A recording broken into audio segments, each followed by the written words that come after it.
penting untuk diberikan penekanan, yaitu soal bagaimana membangun ukhuwah lintas elemen umat Islam ini, baik yang ada di dalam maupun yang ada di luar, terutama menyikapi berbagai kebijakan yang ada sekarang. Saya kira potensi apapun yang kita miliki, dimanapun kita berada, saya kira kata kunci yang penting untuk kita wujudkan adalah bagaimana membangun kesepahaman di antara kita ini ya. Silakan ya diberikan perspektifnya ya. Baik, Assalamualaikum warahmatullahi wabarakatuh. Waalaikumsalam warahmatullahi wabarakatuh. Kepada segenap narasumber, para cendekiawan, para tokoh, para alim ulama yang saya hormati dan saya muliakan. Mohon maaf tidak saya sebutkan satu persatu. Host kita, pembawa acara, moderator kita, Ustadz Slamet Sugianto, para peserta diskusi yang saya hormati dan saya cintai. Yang pertama, ketika saya beragama Islam, memeluk Islam, menganut Islam sebagai agama yang saya yakini, maka saya harus berkomitmen secara utuh dan menyeluruh terhadap Islam. Yang kedua, saya harus masuk, hidup saya itu harus diatur oleh Islam. Pribadi saya harus diatur oleh Islam, keluarga saya harus diatur oleh Islam, masyarakat saya harus diatur oleh Islam, bangsa dan negara saya harus diatur oleh Islam. Itu prinsip yang asasi ketika saya sebagai Muslim. Maka saya harus berkomitmen dengan ajaran Islam. Allah nyatakan dalam Al-Quran, ya ayyuhalladzina amanu dukhulu fisilmi kafah. Wahai orang-orang yang beriman, masuklah kalian ke dalam Islam secara menyeluruh. Baik aspek ibadah, aspek sosial, aspek muamalah, aspek politik, dan aspek lainnya. Yang kedua, Allah nyatakan dalam Al-Quran, ma farratna fil kitabi min syai'. Tidak ada satupun yang aku tinggalkan di dalam Al-Quran ini, melainkan sudah lengkap, sempurna. Oleh sebab itu, Islam itu adalah dinul Islam, dinus siyasah. Agama Islam adalah agama politik. Dinul Islam, dinu daulah. Agama Islam adalah agama negara. Dinul Islam, dinul hukmi. Agama Islam adalah agama hukum. Dinul Islam, dinus saqafi. Agama Islam adalah agama pengetahuan dan peradaban. Dinul Islam, dinul akhlak. Dinul Islam, dinul iktisad. Agama Islam adalah agama akhlak, sekaligus agama Islam adalah agama ekonomi. Jadi Islam itu tidak bisa kita hanya memilih ketika ibadah kita diatur oleh Islam secara ritual, tetapi ketika konteks dan konsep sosialnya tidak diatur oleh Islam. Kenapa? Karena kita terikat, komitmen kita ketika menjadi Muslim, maka terikat oleh al-wala wal barro. Apa itu wala? Wala artinya kesetiaan kita kepada Islam dengan segala konsekuensinya. Al-barro, pengingkaran terhadap selain Islam. Nah, penanaman kesadaran dan keinsapan umat ini untuk menanamkan wala dan barok yang belum seutuhnya. Saya Muslim, maka saya harus setia dan loyal kepada Islam. Sehingga kehidupan saya harus diatur oleh Islam. Itu namanya wala. Yang kedua, saya Muslim, maka saya harus mengingkari yang di luar Islam. Namanya barok, pengingkaran terhadap selain Islam. Sekarang bertolak belakang. Kita di satu sisi mengaku Islam, kita di satu sisi sebagai mayoritas Muslim, tetapi praktek dalam kehidupan di luar ritual peribadatan, seringkali kita diatur oleh konsep-konsep yang bukan Islam. Sehingga peta politik kekuatan umat Islam itu selalu terbelah. Peta kekuatan politik umat Islam itu selalu terpinggirkan. Peta kekuatan politik umat Islam itu selalu termarginalkan. Kenapa? Karena kita belum seluruhnya yakin, percaya dengan konsep yang diusung dan dibawa oleh Islam, yang harusnya konsep Islam itu menjadi solusi, baik dalam konteks kehidupan pribadi, kehidupan keluarga, kehidupan masyarakat, kehidupan bangsa dan negara.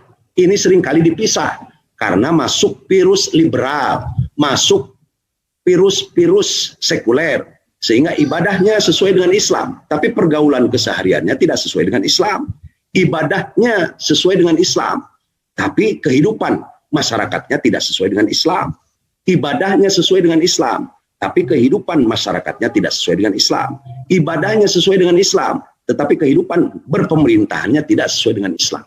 Nah, itu yang pertama yang saya ingin sampaikan dalam kesempatan ini.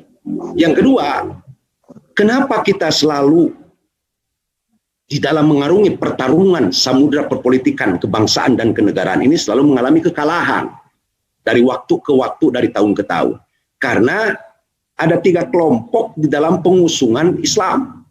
Yang pertama, ada kelompok idealisme politik umat Islam. Artinya, kelompok idealisme politik umat Islam ini tidak ada tawar-menawar bahwa kita harus diatur oleh Islam, bahwa kita harus diatur oleh wahyu ilahi. Nah, yang menjadi idealisme politik umat Islam ini tidak mengkristal, makin sedikit. Yang kedua, realistisme politik umat Islam. Mereka realistis, sudah ambil jalan tengah, ikut dengan situasi dan kondisi yang ada. Kalau di Indonesia adalah bagian daripada demokrasi, kita tunggangi demokrasi, kita ikut demokrasi. Padahal demokrasi itu, cara pandangnya bagi umat Islam itu, ada yang menganggap demokrasi itu bagian daripada obat, ada yang menganggap demokrasi itu bagian daripada racun. Kalau memang demokrasi itu adalah membawa kesuksesan dalam kehidupan bernegara dan berpemerintahan, berarti demokrasi dianggap sebagai obat, demokrasi sebagai solusi, demokrasi sebagai alternatif. Tetapi ketika demokrasi itu membawa bencana, membawa nestapa dari waktu ke waktu di berbagai belahan dunia, di berbagai belahan negara, berarti demokrasi ini adalah racun. Kalau kita tahu demokrasi itu adalah sebagai racun, kenapa kita masih cenderung ikut di dalam konstelasi demokrasi dengan berbagai argumen, dengan berbagai alasan dan lain sebagainya? Kenapa kita tidak menawarkan konsep kalau demokrasi itu gagal di dalam memimpin kehidupan ketatanegaraan, berarti harus ada alternatif lain. Kalau liberalisme dan kapitalisme itu gagal, kalau sosialisme itu adalah gagal, maka mari dong konsep Islam yang kita tawarkan, konsep Islam yang harus kita usung. Karena Islam adalah rahmatan lil alamin. Itu. Jadi realistisme politik umat Islam ini seringkali juga ikut arus. Dan yang ketiga, ada pragmatisme politik umat Islam. Nah, ini yang lebih parah. Maka kenapa kekuatan di parlemen, kekuatan di DPR kita cenderung sering kalah?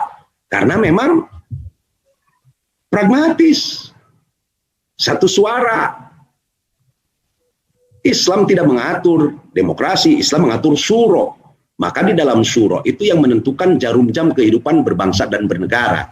Maka yang kedua, peta politik kekuatan umat Islam itu terbagi 3. Nah, ketika HTI dibubarkan, EPI dibubarkan, karena dianggap HTI dan EPI itu bagian daripada idealisme politik umat Islam. Maka ketika beridealisme untuk mengusung Islam sebagai solusi, akan diberangus, akan dipinggirkan. Tapi kalau kita dianggap realistis, kalau kita dianggap pragmatis, maka cenderung akan aman dan selamat. Ini problem yang ada. Yang ketiga, bagaimana peran dalam membangun kekuatan politik umat? Tadi Pak Masri sudah mengatakan bahwa dakwah itu gagal. Cenderung bicara soal ritual. Urusan jamban. Padahal kelengkapan Islam itu bukan hanya bicara soal toharoh, bukan hanya bicara soal nazopah. Di situ diatur tentang bagaimana politik ketatanegaraan Islam, diatur bagaimana muamalah Islam, bagaimana asuransi Islam, bagaimana kedokteran Islam, dan lain sebagainya. Nah, bagaimana kita memulai dari titik nol kembali, dari tahun ke tahun, dari waktu ke waktu? Yang pertama, tentu kita dengan melakukan harokah dakwah. Kalau selama ini dakwah dari masjid ke masjid, dari mimbar ke mimbar, dari panggung ke panggung, cenderung mengusung masalah-masalah ubudiyah, masalah-masalah ritual, giring umat, doktrin umat, ajak umat biar melek politik, bahwa politik itu bagian daripada ajaran Islam. Hukum ketatanegaraan itu bagian daripada ajaran Islam. Pemerintahan itu bagian daripada ajaran Islam. Maka ini yang harus ditanamkan kesadaran dan keinsafan di tengah-tengah umat, agar dakwah kita orientasinya secara utuh, secara menyeluruh, tidak yang menyangkut ritual saja. Yang kedua, harokah tarbiyah. Berapa banyak yayasan-yayasan yang dibangun, berapa banyak pesantren-pesantren, berapa banyak universitas-universitas Islam. Apa outputnya yang selama ini melahirkan sarjana-sarjana muslim? Apa sarjana-sarjana muslim itu membawa komitmen terhadap keislamannya atau tidak setelah dia lulus menjadi sarjana? Apa lulusan pesantren itu membawa komitmen kepada keislaman setelah dia lulus dari pesantrennya berkiprah di masyarakat? Ini yang harus dievaluasi.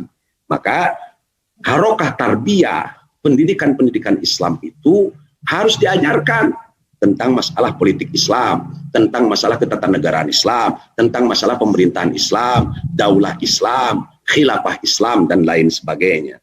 Yang ketiga, harokah ukhuwah, gerakan persaudaraan. Maka ketika FPI dibubarkan dari Front Pembela Islam, saat ini kita langsung deklarasikan dengan Front Persaudaraan Islam. Jadi gerakan persaudaraan ini penting, gerakan persaudaraan ini sangat urgen untuk kita lakukan setiap saat. Yang keempat, harokah ittihad, gerakan persatuan. Dari Sabang sampai Merauke, ketika Anda beragama Islam, ketika Anda menyandang sebagai Muslim, maka Anda harus totalitas masuk ke dalam Islam. Harus ridho dan rela diatur oleh Islam. Harus siap diatur oleh Islam. Sehingga tertanam al-wala wal barok tadi. Yang kelima, harokah siasi. Harokah siasi dalam arti gerakan politik. Nah, gerakan politik ini baik di tataran teoritis, di tataran praktis harus masuk ke kancah pertarungan global. Sehingga politik Islam itu sudah mulai bersuara. Politik Islam itu sudah mulai tidak dijadikan hal yang tabu. Politik Islam itu sudah tidak dijadikan hal yang menjadi fobia. Ini yang harus disosialisasikan setiap saat, setiap waktu. Bahwa ajaran Islam itu tidak bisa dipisahkan dari politik.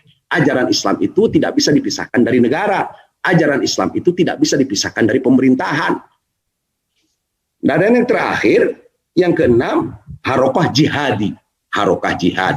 Dalam arti, harokah jihad di sini boleh masuk ke dalam sistem kalau punya kekuatan dan kemampuan, menunggangi sistem yang ada, menunggangi kendaraan yang ada dengan idealisme politik umat Islam tadi, dengan membawa wala dan barok tadi. Dan gerakan jihad ini boleh juga di luar panggung politik.